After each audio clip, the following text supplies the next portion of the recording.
Hey, what's up, guys? Jasper, 360 Resale. Today I want to cover an important part of my resale business that I really care about. This is keeping my Excel budget sheet set up. This shows me if I'm actually making profit or not.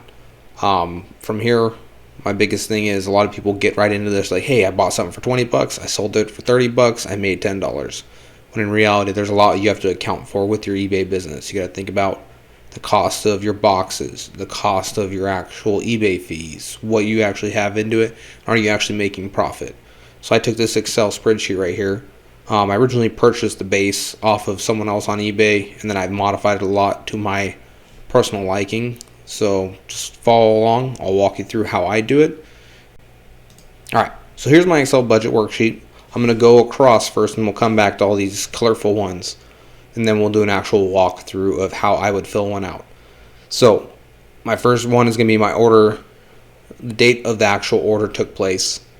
Your next box right here is going to be, if it's the same order, I'll put the link, the same order number in there, put it there.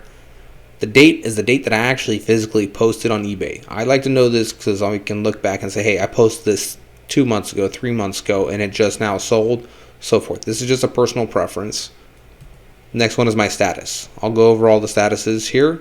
So you have your pending, and I wrote little definitions on the left side. So for pending, that's what I mark is if they're paid for the item, it's just waiting on me to get everything done. So if I have a bunch, I'll just put them all pending real quick until the next day when I have time to wake up in the morning and ship them.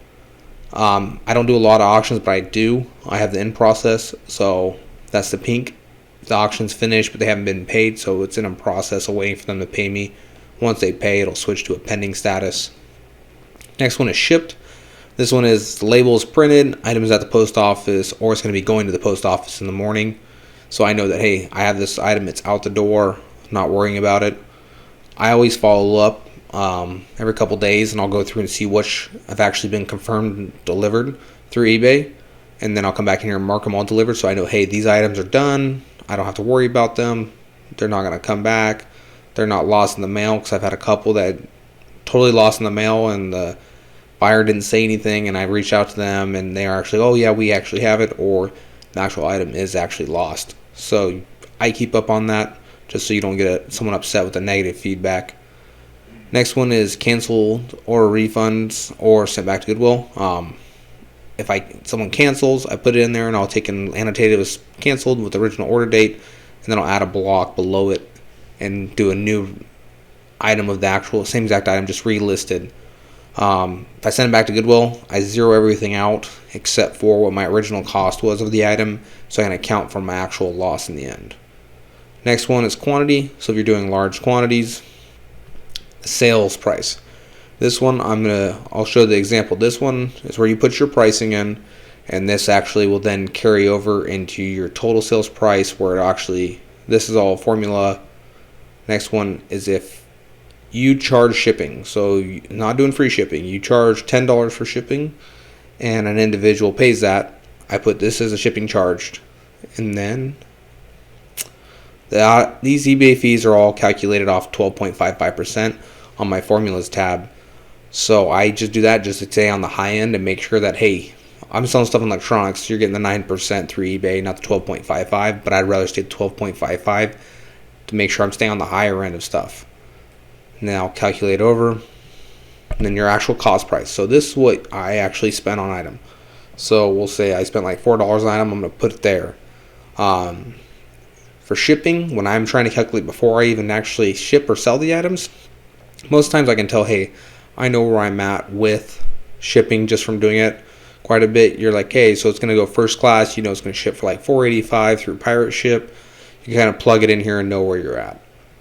My miscellaneous expenses, this is what I utilize for, hey, I'm using a 6x9 poly mailer. I know those cost me 6 cents. I plug that 6 cents in there. If I'm using so much bubble wrap and I know, hey, it's costing me 13 cents per foot of the medium-sized bubble wrap, I kind of try and annotate all that. I have like set prices on my expenses for shipping like certain like DVD, VHS players, so forth. I have $3 for one and I have $5 for the other, just predetermined in here on the high end to make sure that I'm covering all my costs. Those all calculate over into the profit, And here they're all negative, as you can see, because my fees and net sale are already in the negative. So it carries that over with the expense. Next is my completed profit. This is just my personal one that I added in. So whatever profit ends up in the column here, I just copied over the completed profit. So at the bottom, I know, hey, this is the actual rough estimate of profit that I actually have made versus the potential profit, which would be in the left column. So I know, hey, I got X amount of items sold. This is where the profit's ending up. Listing title, I copied the title verbatim once I have it created, put it directly in here so I know where I'm at. Cost price number 2, this is if you spend additional cost on something, that insurance, if you don't want to put it in actual shipping, or if you have some others, like you had to buy a battery pack or something so forth that was specific for it, or a charger. Additional items I would put in here. I don't use it often. I've written it a couple times. Buyer's notes, so if the buyer says, hey, I want this shipped with no invoice, so forth, I'll plug all that in there, just a note, or if the buyer had an issue, so forth. My notes I like to do over here is I'll type out, hey, best offer accepted, original price here, so I know kind of, hey, why is this price so low, or what happened, or so I know what I originally priced it at. I'll put my notes in there, or hey, it's a global shipping, so forth. I'll annotate all my own little notes in here. Purchase date. So I use purchase date to show, hey, I purchased it on so-and-so date. So I can look back at it, be like, hey, I purchased it on, we'll just say I have May 4th up there. All right, purchased on May 4th, and then it sold on May 6th, but I didn't post it until May 5th. I can track all my dates of where we're at. So let's jump over and I'll just do a quick run through specifically of how I do it. So we'll just take an item. We're just going to say an item sold on 5/20/2022. I posted it on 5/15/2022. So we're going to say the status is pending. It's waiting for me to ship it. The sales price of the item. We'll go, this item sold for $19.99. See, it carries that over. I did not charge shipping, so we'll do free shipping. Gives you your eBay fees. Your net sale price. We'll say the item cost me $1 at a yard sale. And it's less than 7 ounces, so it's going to be actual shipping USPS first class is $4.15. And I put it in a poly mailer that cost me 10 cents. That gives me my total profit. Excuse me.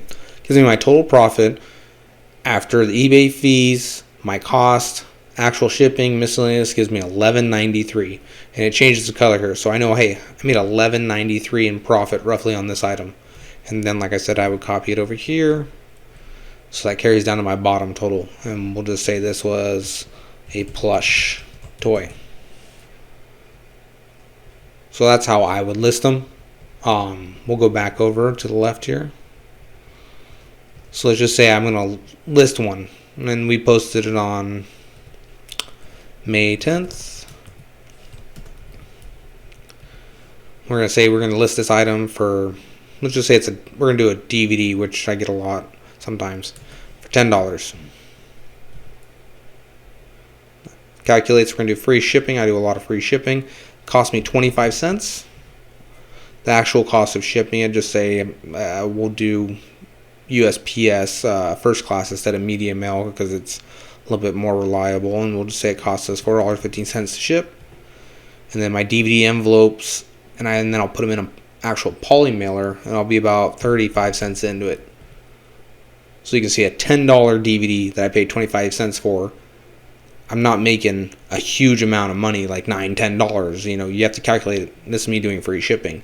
I'm only making $3.70. So it's not a huge profit margin, but I'm still making $3 or $4. And if I'm selling 50, 60, 100 of them a month, that'll add up as a little extra, but it's a lot of storage space that you're going to utilize. So that is how I run my Excel budget spreadsheet specifically to make sure that I am making money. A lot of this stuff I can price it out in my head because I have this kind of plugged into my head, and a lot of the times I will guess what my actual shipping will be, and then when it actually gets time and I print the label out, I will come in here, I change it from pending to ship, and I will change the actual shipping to reflect what it is. So say we end up doing this one, it ended up costing $3.88 in the end. So then that will actually give me more profit. A lot of my stuff I do on the high end to make sure that I'm not losing money. And if I have an item where I'm like, I'm going to lose a bunch of money, I can come in and be like, nope, I'm not going to do that. So I'll give you another example. So if I'm doing a Goodwill return, I'll come over here and be like, I'll do a return to Goodwill. I'll change the quantity to 0. This gets rid of the eBay fees and everything else. So this is just you bought something, so forth. And I'll come over here to cost price. So say it cost me $3.96. So then I'll take that, 0 out the expenses. I'll come over to my profit, and this kind of messes it up, but this is how I do it. And I will put negative 396. It'll show in the red, and then it'll carry it down to the bottom, and then I'll do the same, negative 396. And those will carry down and actually clear out, so I know what I have going on. And if I have more notes, I'll come over here to the right, but hey, item was defective, unable to return, so forth, or spent too long sitting on the shelf that it wasn't moving. That's where I'd annotate my actual notes of why I sent it back to Goodwill. Or you can just send it back to Goodwill and just annotate no reason, depending on what it is. But I still want to account for, hey, I bought something and it didn't sell. Now I'm sending it back. What money did I lose? I individualize everything down. A little bit of a micromanagement down, but it does what it needs to do for me to make sure that I'm in the right. If I get like a yard sale and I buy a bunch of items and one item will cover all that cost, then I'll put that as the cost of one item once it sells, and that covers all those others, and I'll put those in. And I use like a penny, 2 pennies, 3 pennies. I have a predetermined actual set of, hey, if I bought a yard sale, it's covered by another one. I put 2 cents as the cost item, so it covers that also. If you have any questions, just shoot me a comment. Make sure you like and subscribe. I appreciate you guys for following along today. Another day, another dime. We'll see you next time.